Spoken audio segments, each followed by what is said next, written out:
느헤미야 4장 1절에서 14절 말씀입니다. 저와 여러분들이 한 절씩 교독했으면 좋겠습니다. 제가 먼저 읽겠습니다. 산발랏이 우리가 성을 건축한다함을 듣고 크게 분노하여 유다 사람들을 비웃으며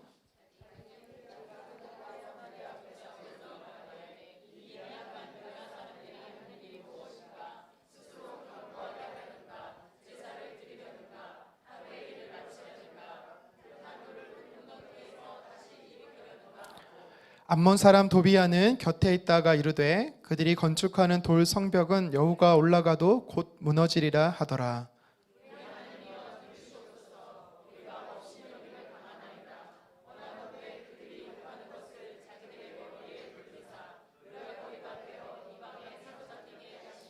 주 앞에서 그들의 악을 덮어두지 마시며 그들의 죄를 도말하지 마옵소서.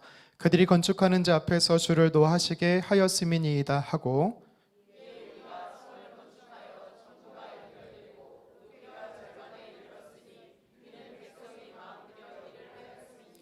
산발랏과 도비야와 아라비아 사람들과 암몬 사람들과 아스돗 사람들이 예루살렘 성에 중수되어 그 허물어진 틈이 메꾸어져 간다 함을 듣고 심히 분노하여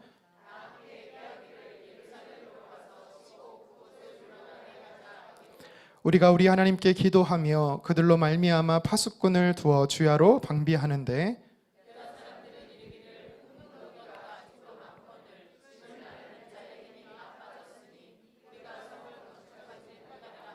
우리의 원수들은 이르기를 그들이 알지 못하고 보지 못하는 사이에 우리가 그들 가운데 달려 들어가서 살육하여 역사를 그치게 하리라 하고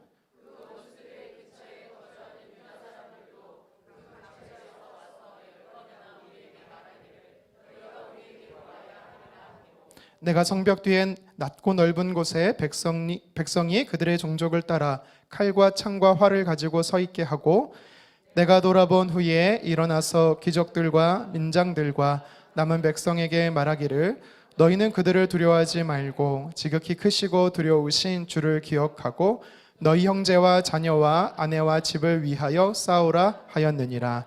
아멘. 문제를 돌파한다 라는 제목으로 말씀을 전하도록 하겠습니다. 상대방의 마음을 흔들고 실수를 유발하게 하는 것이 있습니다. 이게 전략인데요, 심리전이라는 것입니다. 이 심리전이 우리 일상의 삶에 이렇게 나타나는데 대표적인 게 운동 경기예요. 스포츠에 보면 심리전이 있습니다. 4월 달이 되면 이제 야구가 개막을 해요. 여러분 혹시 야구 좋아하세요?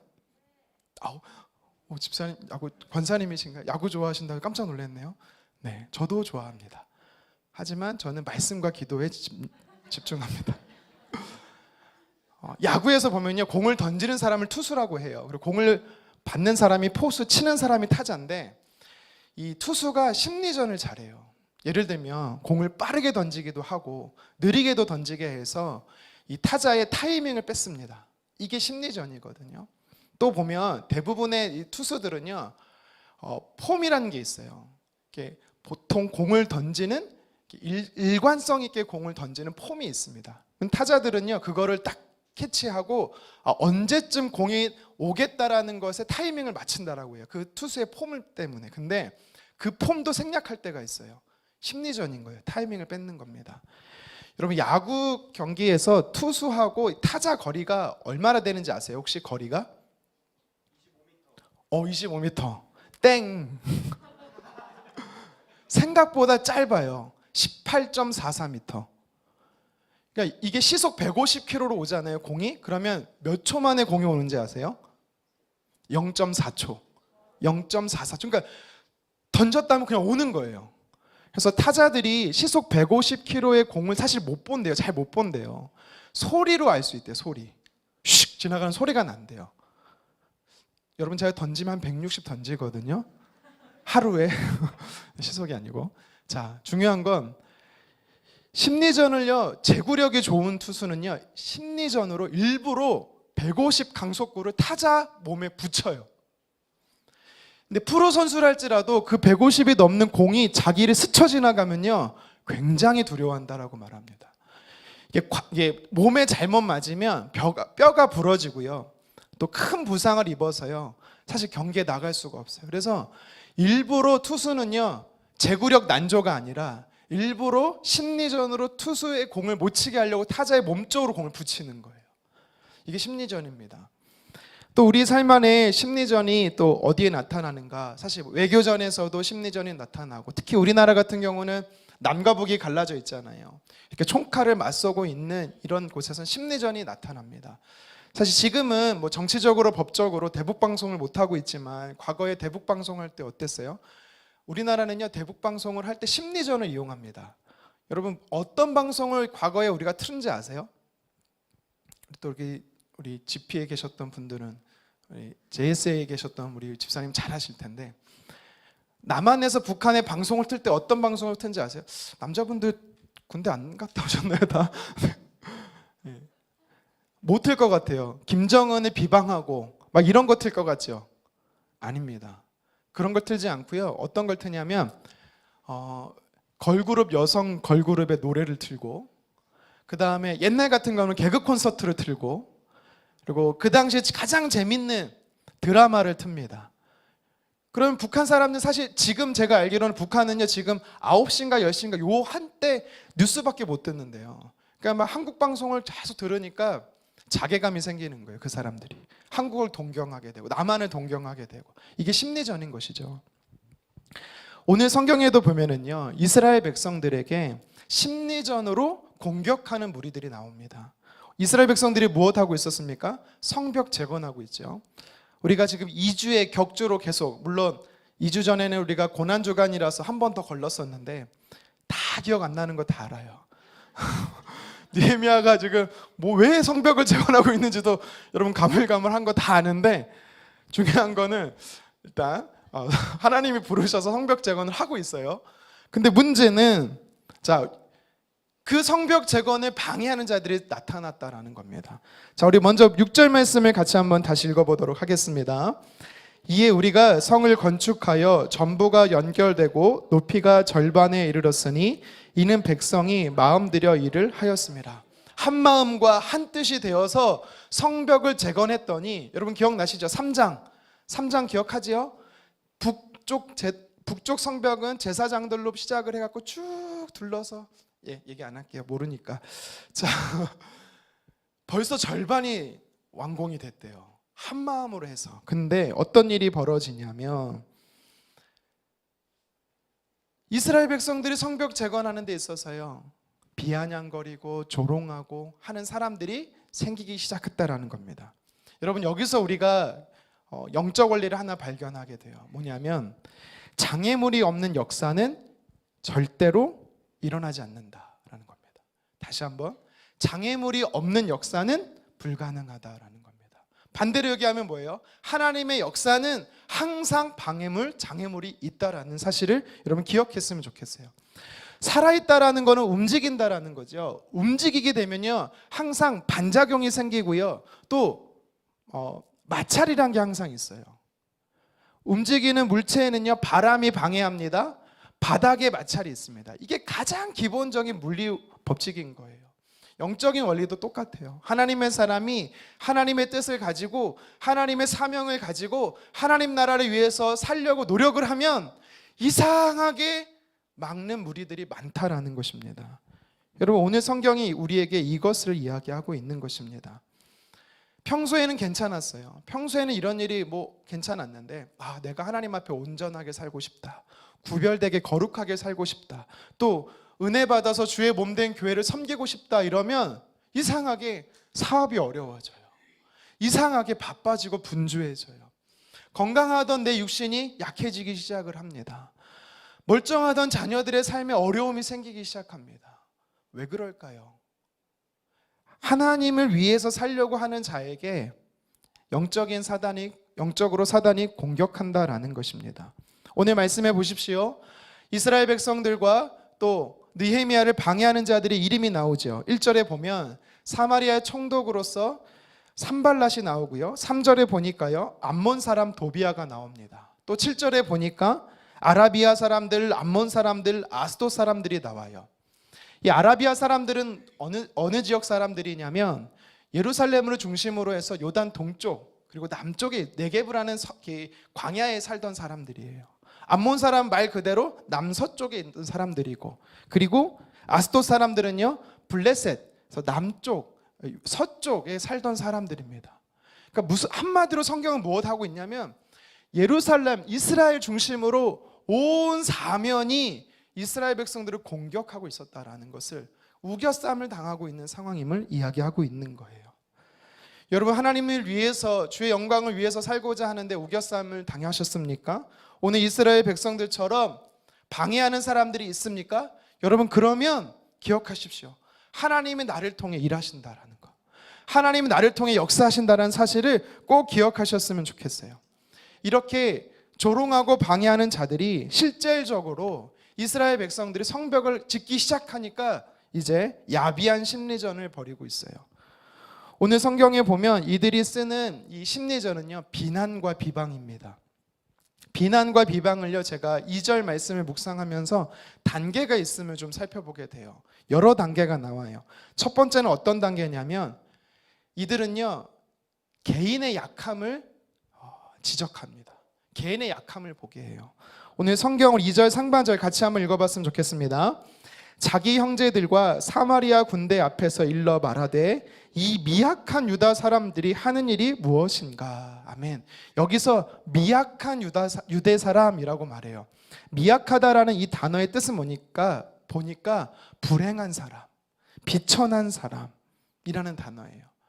그러니까 지금 산발랏은요, 유대 사람들을 향해서, 느헤미야를 향해서 뭐라고 말하고 있냐면 하나님의 비전을 따라서 하나님의 사명을 가지고 성벽 재건하고 있는, 수고하는 그들을 향해서 아이고 불쌍한 것들, 아이고 소망 없는 것들, 이렇게 말하고 있는 거예요. 너는 소망 없는 사람이야, 넌 가능성 없는 자야 라고 그렇게 조롱하고 있는 것입니다. 성경에 이 단어가 어디에 쓰였나 봤더니 뿌리가 말라 죽어가는 나무를 표현할 때 이 미약하다라는 단어가 쓰입니다. 그리고 살 소망이 없는 사람들을 향해서 이 미약하다라는 말을 쓰고 있는 거예요. 그러니까 지금 이스라엘 백성들을 보면서 산발랏이 뭐라고 말하고 있는 거냐면 너 자신을 봐. 여러분, 각자 자신을 보십시오. 어떤 생각이 듭니까? 야, 너가 주의 일을 한다고? 아이 무슨, 네가 무슨, 네 자신을 봐.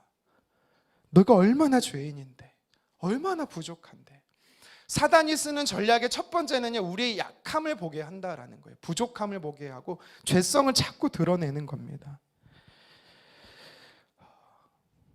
제가 어제 머리를 했습니다. 네, 잘 됐어요. 마음에 들어요. 근데 가족이 아무도 못 알아주더라고요. 제가 이걸 얘기하려는 게 아니라 저처럼 머리를 했는데 특히 여성분들이 더 민감해요. 머리를 진짜 막 몇십만 원 들여서, 전 몰랐어요. 여성분들이 그렇게 머리가 비싼지 몰랐어요. 저는 뭐 옛날에 5,000원, 7,000원 막 이런 데서 했었거든요. 근데 여성분들 막 몇만 원, 몇십만 원 하더라고요. 어쨌든 큰맘 먹고 머리를 했는데 마음에 안 들어. 그럼 어때요? 지나가는 말로 머리가 왜 그래요? 그러면 상처난 마음에 못을 박는 거죠. 그렇죠? 만약 여러분들이 저한테 목사님 머리가 왜 그래요? 그러신다면, 물론 저는 자존감이 있기 때문에 괜찮거든요. 근데 지금 마음에 안 들어요. 머리 왜 그래요? 라고 했을 때 나도 아는데, 나의 약함을 아는데, 나의 부족함을 아는데 누가 그러면 제 마음이 어떨까요? 속상한 거죠. 키가 작은 아이가 있어요. 키 작은 게 트라우마예요. 근데 그 아이를 향해서 아이들이 말해요. 아이고 땅꼬마, 난쟁이, 이런 말 했으면 좋아할까요? 절대 아닌 거죠. 근데 오늘 사단은요, 제일 먼저 하나님의 사람들이 우리에게 어떻게 공격하냐면 너는 안 돼. 너는 하나님 보시기에 절대 쓰임받을 수가 없어. 너는 부족해. 너는 연약해. 너는 죄인이야. 계속해서 우리에게 이렇게 공격한다라는 것입니다. 여러분, 만약에 누군가 여러분들을 향해서 나의 약점을 공격하고 나의 약함을 공격하면서 하나님께 절대 쓰임받을 수 없다라고 말하면 여러분 이렇게 선포하십시오. 우리 같이 고린도전서 1장 28절 29절을 같이 읽어보도록 하겠습니다. 혹시 자막 준비됐나요? 네, 제가 한번 읽어드리도록 하겠습니다. 하나님께서 세상의 천한 것들과 멸시받는 것과 없는 것들을 택하사 있는 것들을 폐하려 하신다. 하나님은요 어떤 사람을 쓰신다고요? 부족한 자, 연약한 자, 죄인이라고 고백하는 자를 들어서 교만한 자를 부끄럽게 하신다라는 것입니다. 만약에 사단이 여러분을 공격하십니까? 주변의 사람들이 여러분을 공격합니까? 그래, 나 부족해. 그래, 나 죄인이야. 그래, 나 연약한 자야. 그런 자를 쓰신다라는 겁니다. 여러분 꼭 기억하십시오. 사단은요 비난합니다. 비방합니다. 어떻게 해요? 나의 약점을 보게 합니다. 두 번째는요, 사단의 앞잡이 이 산발랏이 어떻게 하나님의 사람들을 공격하는가 봤더니 문제를 보게 해요. 현상을 보게 하는 것입니다. 우리 이어서 말씀 2절 같이 한번 읽어보도록 하겠습니다. 스스로 견고하게 하려는가. 아멘. 이게 무슨 말이냐면, 야, 너네가 이거를 완공할 수 있다고? 이렇게 큰 일을 할 수 있다고? 이렇게 위대한 일을 할 수 있다고? 아서라, 하지도 못할 걸. 너의 능력 밖이야 라고 이야기하고 있는 것입니다. 여러분 그렇게 안 보이시겠지만 제가요 중학생 때까지 운동선수였습니다. 우리 애가 비웃나요? 그럼 너는 믿어야 될 거 아니야. 네, 제가 초등학교에는 그 도대회에 나갔어요. 도대회에 나가서 예선 탈락. 네. 어쨌든 중학생 때까지 제가 장거리 선수였어요. 근데 이 단거리 말고 장거리를 뛰게 되는 사람들의 특징이 있습니다. 어느 순간에 사점이라는 곳이 와요. 그러니까 죽기 직전까지 숨을 헐떡이는 지점이 온다라는 거예요. 이걸 넘어서면 이제 달리면서 힘들지가 않아요. 근데 이 사점이라는 지점이 올 때 어떤 일이 벌어지냐면 포기하고 싶어져요. 못하겠다. 어떻게 가지? 어떻게 뛰지? 어떻게 끝내지? 이런 생각에 막 몰려와요. 지금 이스라엘 백성들이 어떤 상태냐면 절반을 완공했어요. 52일 만에 완공을 했고 며칠 만에 절반을 완공했는지는 모르겠지만 이들이요 시작이 순탄했어요. 근데 뭐라고 공격하냐면, 야, 언제 다 해? 어느 세월에 이걸 다 해? 끝이 안 보여. 계속해서 이렇게 환경과 상황을 보도록 두렵게 하는 것입니다. 오늘 10절에 이 이야기를 계속 들으니까 이스라엘 백성들이 마음이 요동하기 시작해요. 10절 말씀 같이 한번 읽어보도록 하겠습니다. 유다 사람들이 이르기를 흙 무더기가 아직도 많거늘 짐을 나르는 자의 힘이 다 빠졌으니 우리가 성을 건축하지 못하리라 하고. 분명히 시작은요 해보자, 할 수 있다, 으쌰으쌰 하면서요 서로 격려하고 위로하면서 힘을 내서 하고 있었거든요. 그런데 옆에서 깐죽거리면서 계속해서 너 못해, 네 자신을 봐, 야 언제 끝내 이 많은 일들을, 할 수 없어. 계속해서 부정적이고 불평하고 원망하고 계속 거기서 사단이 공격하니까 유다 사람들이 어떻게 반응해요? 그래, 못할 수도 있겠다, 하면 안 되겠다, 할 수 없겠다, 이런 부정적인 생각을 하고 있는 겁니다. 사단이 쓰는 전략이에요. 우리가 새벽마다 지금 사무엘상을 묵상하고 있잖아요. 특별히 이번 주는 17장을 우리가 함께 묵상했는데 거기서 나오는 이 골리앗 앞에 이스라엘 백성들 똑같은 거예요. 골리앗 앞에 이스라엘 백성들이 어떻게 반응해요? 우리가 어떻게 싸워 이기냐? 골리앗과 어떻게 싸워 이겨? 나는 절대 싸울 수 없어. 또 한 가지, 문제를 보게 하는 거예요. 문제가 얼마나 큰지 두렵게 한다라는 것이죠. 그래서 사단의 전략은요, 우리가 하나님의 음성을 들어야 되는데 사단의 전략은 계속해서 사람의 음성을 듣게 하고 원수 사단의 음성을 듣게 하여서 불신하게 하고 의심하게 하는 것입니다. 그래서 우리에게 의욕을 빼앗는 거예요. 이것이 사단이 쓰는 전략이에요. 세 번째 심리전이 있습니다. 산발랏이 오늘 2절에 보면 느헤미야와 이스라엘 백성들을 어떻게 공격하는가? 믿음을 흔드는 것입니다. 세 번째는 믿음을 흔들어요. 우리 2절 계속해서 말씀 읽어보겠습니다.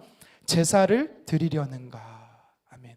이게 무슨 말이냐면 성벽을 다 짓고 나서 하나님 앞에 너네가 예배하려고 하냐라는 거예요. 처음에는 성벽을 짓기가 어렵다, 힘들다 이런 얘기를 했다면 두 번째는 너희 예배를 하나님은 과연 받으실까? 네가 그렇게 수고하고 애쓴다고 해서 하나님 기뻐하실까? 그렇게 속이고 있다라는 것입니다. 가끔 누가 금식한다 그래요. 그러면 여러분, 아이고 무슨 그분이 금식을 또 참, 새벽기도 제단 싼다 그러면 아이고 무슨 그분이 새벽 제단을 참. 번제물을 천번제를 주님 앞에 드린다고 아이고 다 드리면 내 손에 장을 지신다. 여러분 혹시 이렇게 누구의 수고와 헌신과 열심을 무시해 본 적 있습니까? 여러분 그러면 어쩌면 나도 모르게 내가 오늘 본문의 산발락과 똑같은 짓을 하고 있는 거랑 같습니다. 야, 성경에 보면 겨자씨만한 믿음이 있어도 산을 들어 바다에 옮긴다는데 한번 해볼래? 너 해봐. 굉장히 비아냥거리죠. 안 믿는 사람이 그리스도인들에게. 야, 너가 오랫동안 기도한다고 하나님 응답하시디? 네가 하나님 너가 기도해서 응답하신 거 있으면 한 가지라도 이야기해봐. 세상은요 우리에게 그렇게 우리의 믿음을 흔들어요.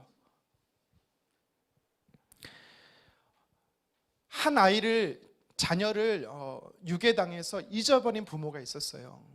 그리고 그 부모가 직업도 버리고 평생을 거의 10년 넘게 그 아들을 찾기 위해서 돌아다녔어요. 전단지를 만들어서 곳곳을 다 전국을 돌아다녔습니다. 끝내는 못 찾았어요. 그분을 인터뷰합니다. 그리고 묻는 거예요. 어떻게 지금까지 이렇게 자녀를 찾는 거에 포기하지 않고 끝까지 할 수 있습니까? 그랬더니 그분이 아이를 만날 수 있다라는 소망 때문에 여기까지 왔습니다. 그렇게 이야기를 하더라고요. 그러면서 하는 말이 언제가 가장 힘드세요? 라고 말했을 때 이분이 뭐라고 대답한지 아세요? 이제 그만 찾으세요. 이제 됐어요. 충분해요. 사실 맞는 말이거든요.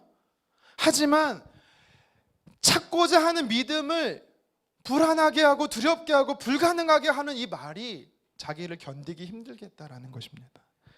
여러분 하나님의 사람들에게 있어서요 가장 견디기 힘든 게 뭐냐면 너의 열심을, 너의 섬김을, 너의 순종을 하나님 과연 받으실까? 이렇게 거짓으로 속인다라는 겁니다. 여러분 네 번째 심리 전략이 뭐냐면 인내하지 못하게 해요. 자, 우리 계속 말씀 읽어보도록 하겠습니다. 하루의 일을 마치려는가. 자, 이거는요 두 번째 조금 다른 의미예요. 이걸 언제 다 하니? 라는 개념에서 끝이 안 보여.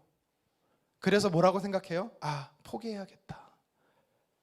하나님의 약속이 분명히 들려졌습니다. 하나님의 약속이 아브라함에게 들려졌어요. 아들을 주시겠다라는 말이 들려졌어요.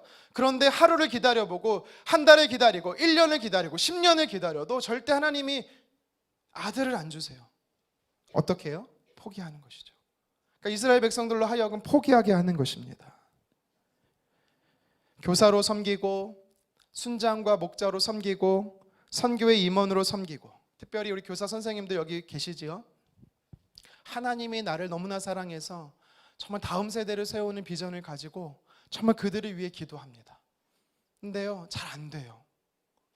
그러니까 어떻게 해요? 처음에는 내가 부족해서 그렇지, 내가 연약해서 그렇지, 내가 기도를 더 해야지 막 이렇게 생각하거든요. 그러다가 입장이 어떻게 바뀌는지 아세요? 얘는 원래 안 돼. 내 잘못이 아니라 얘네들이 원래 안 되는 애들이야. 그래서 쉽게 포기합니다. 이게 사단이 쓰는 전략인 거죠.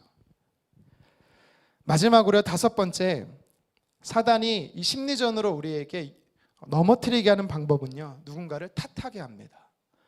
자, 우리 말씀 2절 하반절 읽어보도록 하겠습니다. 불탄 돌을 흙 무더기에서 다시 일으키려는가 하고. 이게 무슨 말이냐면 불탄 돌들이다. 다시 말하면 이 돌들로는 절대 성벽 재건하기가 어렵다. 연장을 탓하게 만드는 거예요. 그러니까 3절에 도비아가 뭐라고 말하고 있습니까? 여우가 올라가도 그러니까 무너진다. 너네가 지금 건설하려고 하는 건 부실공사라는 거예요. 야, 왜 이런 도구를 가지고 하려고 그래? 백성들은 느헤미야를 탓하게 되겠죠. 이런 걸 가지고 성벽을 재건해서 무너지면 누구 때문이지? 누구의 잘못을 찾는 겁니다. 여러분 이렇게 산발락과 도비아는요 오늘 말씀에 보면 심리전을 이용하고 있어요. 자신의 약함을 보게 합니다. 상황을 크게 보게 합니다. 하나님을 작게 여긴다라는 거예요. 그리고 나의 섬김과 헌신과 순종을 결코 하나님이 받지 않으실 거다라는 믿음을 의심하게 합니다. 쉽게 포기하게 하고요. 연장을 탓하고 누군가의 잘못이라고 탓하게 한다라는 것입니다. 여러분 이것이 바로 오늘 성경을 통해서 우리에게 하나님의 사람들이 주의 역사를 함에 있어서 우리를요 계속해서 비난하고 비방하는 심리전이라는 것입니다. 왜 그럴까요 도대체? 왜 그럴까? 산발랏이 왜 그랬을까요? 가장 큰 이유가 뭔가라고 말씀해 보면 그는 사실 질투감이 커요. 사마리아가 원래 산발랏이 사마리아 총독이었어요. 사마리아가 어디입니까? 유대 땅 북쪽, 북이스라엘이 원래 수도잖아요. 근데 이제 이 사람들이 이 BC 712년에 아수르에 의해서 먼저 멸망해요. 그러니까 사마리아가 사라져요. 근데 나중에 BC 586년에 이 남유대가 바벨론의 포로로 끌려가고 나서 이 사마리아에 있던 사람들이 남유대까지 이렇게 갑자기 흡수해서 살고 있었던 거예요. 그러니까 다시 말하면 산발랏은요 사마리아의 총독으로서 유대 땅까지 통치하던 사람이었던 거예요. 그런데 갑자기 어느 날 공문을 갖고 오더니 왕의 도장이 찍힌 어인을 갖고 오더니 이제부터 이건 예루살렘은 유대 땅으로 살게. 내 땅을 뺏긴 거예요. 그러니까 얼마나 분노했겠습니까? 그러니까 질투감이 생기는 거죠. 그들이 페르시아 왕에게 사랑받는 게 싫고 우리의 땅이 뺏기는 게 싫고 그랬기 때문에 계속해서 공격하는 겁니다. 여러분 뭐 산발랏만 질투할까요? 우리 어때요? 여성분들 킹 오브 킹스죠. 질투의 화신들이죠. 성경에도 보면 나와요. 사라와 하갈을 보십시오. 라헬과 레아를 보십시오. 한나와 브닌나를 보십시오. 여성의 질투가요 상당히 무섭습니다. 근데 사실 여성의 질투는 서로 얼굴 핥히고 머리끄댕이 잡고 이 정도지 남자의 질투는요 더 심합니다. 죽음에 이르게 합니다. 가인의 질투는요 아벨을 죽였어요. 사울 왕의 질투는요 다윗을 죽이기까지 끝까지 죽이려고 합니다. 종교 지도자들의 질투는요 예수님을 십자가의 못을 박습니다. 그러니까 여러분 남자에게 함부로 질투감을 유발하게 하지 마십시오. 죽음에 이를 수 있습니다. 목회자는 안 그럴 것 같습니까? 제가 다 알아요. 여러분들은 그 교회의 담임 목사의 설교만 듣는 게 아닌 걸 다 알아요. 온라인을 통해서 유명한 목사님들 설교를 다 듣는 거 아닙니다. 그래서 소그룹에서 야, 이 목사님 설교 들어봤어? 야, 진짜 좋아. 들어봐, 꼭 들어봐. 링크 걸어주고 막. 대부분의 목사님들 다 아세요. 그리고 우리 목사님보다 설교 잘하지 않냐? 왜 우리 목사님 이렇게 설교 못하지? 기도해야 돼. 여러분 근데 저는 절대 흔들리지 않습니다. 왜요? 설교를 잘하기 때문에. 농담이고요. 제가 그렇다는 거예요. 목회자도 약해요. 여러분 근데 중요한 건 의도하든 의도하지 않든 산발랏과 도비아와 같이 우리가요 누군가에게 이런 원수 같은 대적자들 같은 역할을 할 수 있다는 사실을 여러분 우리는 기억해야 돼요. 그래서 쓰임받지 않도록 우리는요 기도해야 되는 겁니다. 자, 그렇다면 오늘 이렇게 하나님의 사람들이 하나님 주신 사명과 부르심을 따라서 비전을 향해 달려갈 때 개인이든 공동체든 계속해서 방해물을 만나게 될 텐데 심리전을 이용해서 하나님의 일을 감당하지 못하게 할 때 우리는 어떻게 이 문제를 돌파할 수 있을까요? 성경은 몇 가지 우리에게 도전합니다. 먼저는요 기도하라라는 것입니다. 기도하라. 문제가 생겼을 때마다 하나님의 사람들은요 함께 기도해야 되는 것입니다. 우리 9절 상반절 함께 읽겠습니다. 우리가 우리 하나님께 기도하며. 아멘.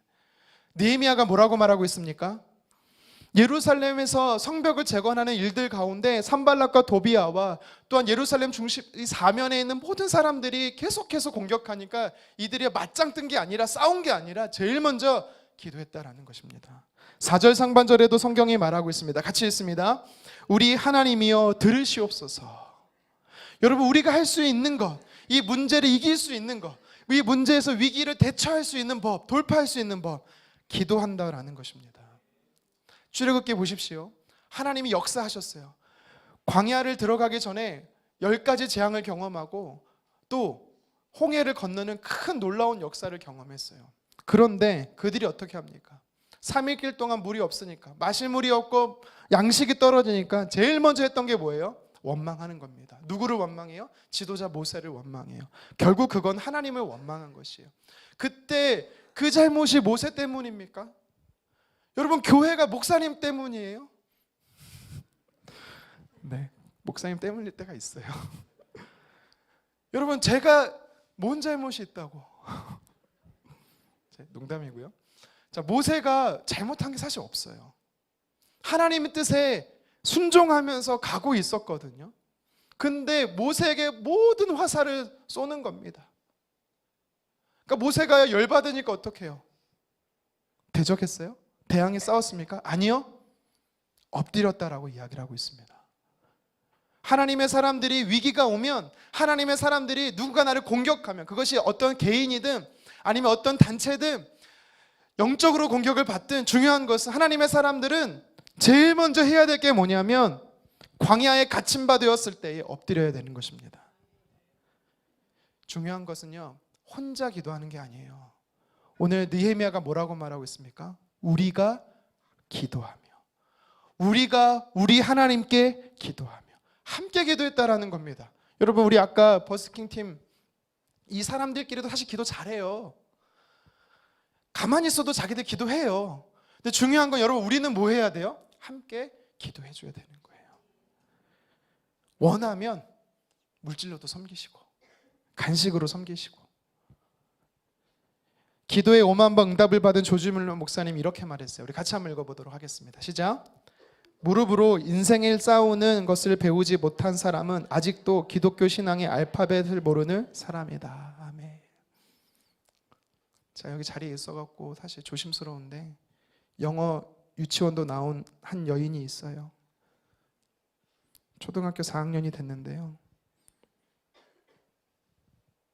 사랑하고 축복합니다. 자고 있는 줄 알았더니 깨 있어갖고 말 못하겠네요.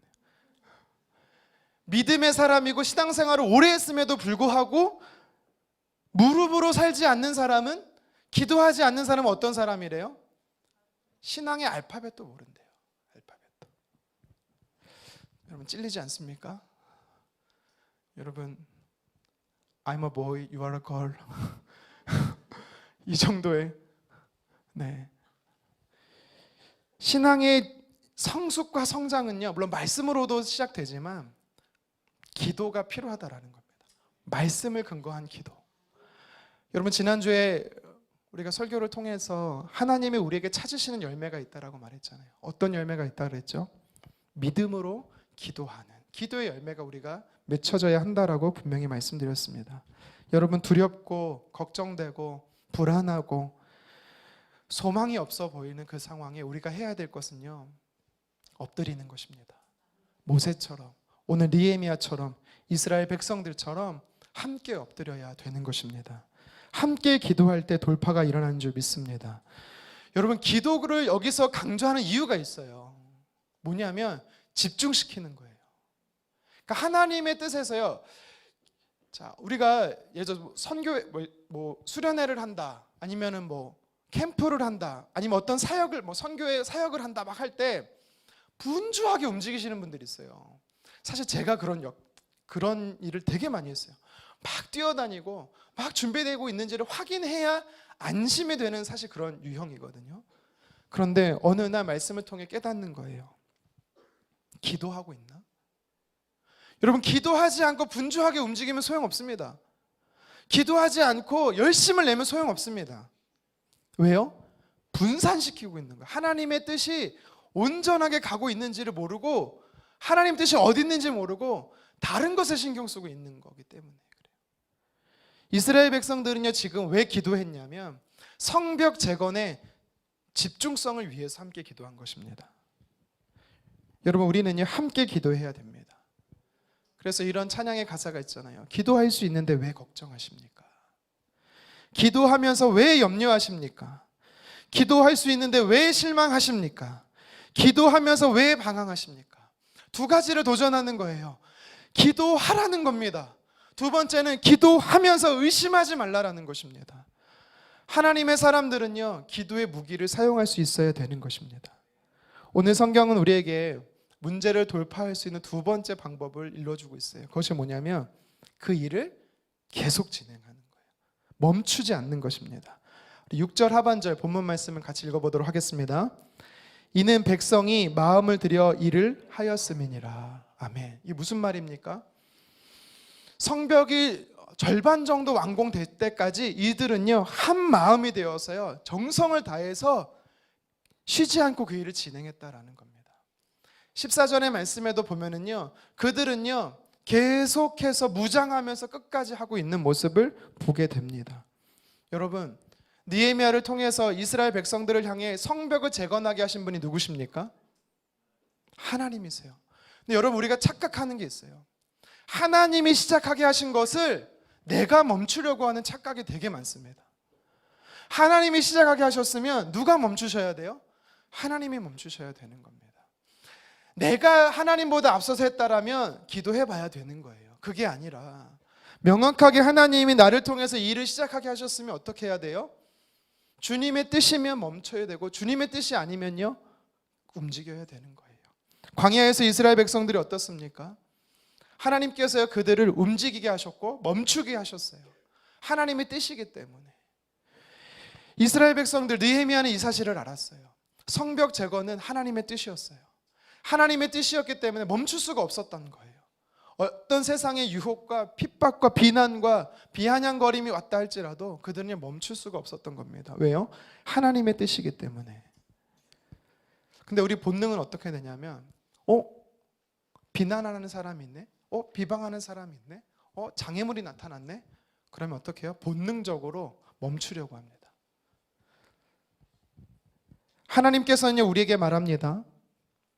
목회자인 저를 포함해서 순장으로 또 목자로 봉사자로 리더로 어떤 자리에 있든지 간에 하나님께서 주신 그 사명 포기하지 말라라는 것입니다.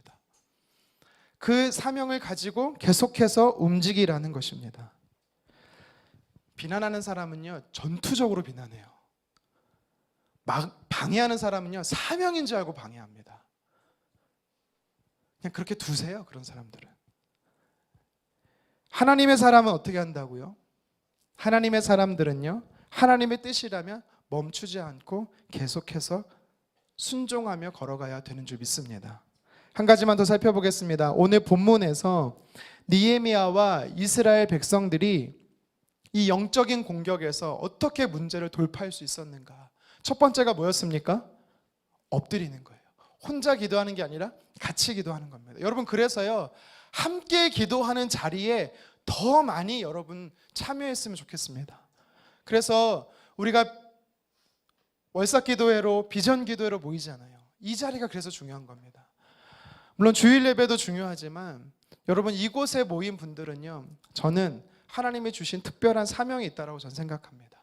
그래서 우리는요 하나님의 비전을 가지고 함께 기도해야 되는 믿음의 기도의 동역자인 줄 믿습니다.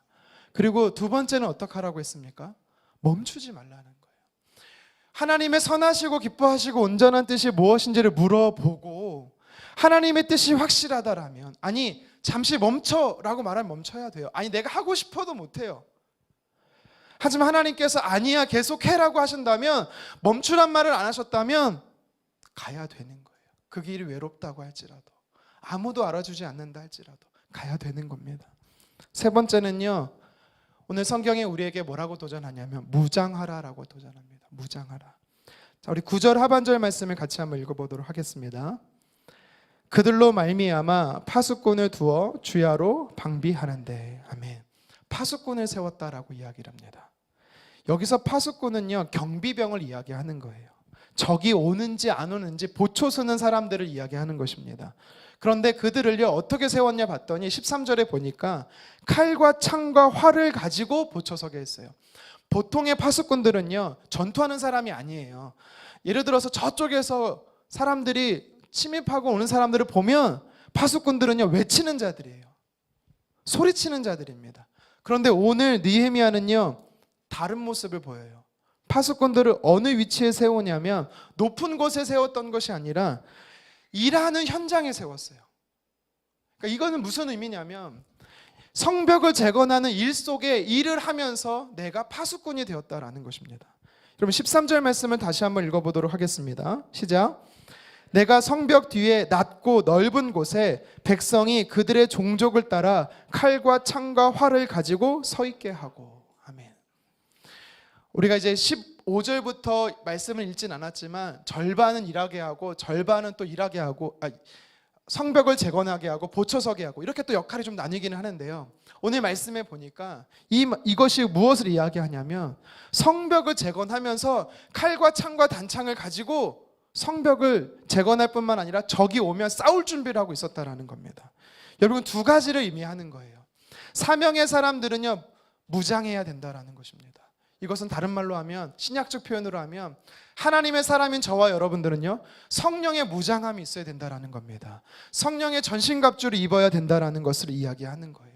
느헤미야는요, 기도만 하지 않았어요. 느헤미야는 기도만 한 것이 아닙니다. 느헤미야는 성벽 재건만 한 게 아니에요. 일만 했던 게 아니에요. 기도도 하면서 재건도 했습니다. 그리고 공격할 줄 모르는 적의 공습에 무장하고 긴장하면서 보초 섰다라는 것을 이야기하는 겁니다. 예를 들면 이게 되겠죠. 아말렉 군사들과 전쟁을 했던 이스라엘 백성들이 어떻게 합니까? 두 부류로 나눠요. 한 부류는요, 모세와 아론과 훌이 산꼭대기에 올라가서 기도합니다. 그럴 때 그러면 나머지 사람들은요, 가만히 있었습니까? 아니요. 여호수아와 함께 차량을 들고 싸웠다라고 이야기하는 것입니다. 그러니까 우리의 삶 안에 무장하라는 뜻은 뭐냐면 내가 일하는 현장에서, 내가 일하는 삶의 자리에서, 그곳에서 한 손에는 성경을 들고 한 손에는 신문을 들고, 칼바르트 신학자가 그런 말을 했거든요. 그렇게 살라라는 거예요. 이게 다른 말로 하면 하나님의 사람들은 성경적 지식도 있어야 되고 세상적 지식도 있어야 된다는 뜻이지만, 성경적 지식이 세상적 지식을 이겨야 된다는 뜻도 되지만, 삶의 현장에서 충성을 다하고 최선을 다할 때 무장하며, 말씀으로 무장하며 살라라는 것을 또 우리에게 도전하고 있는 것입니다. 여러분, 우리가 교회에서만 그리스도인이면 안 돼요. 삶의 현장에서도 영향력 있는 그리스도인이 되기를 간절히 소망합니다. 느헤미야와 이스라엘 백성들은요, 52일 만에 성벽을 재건했어요.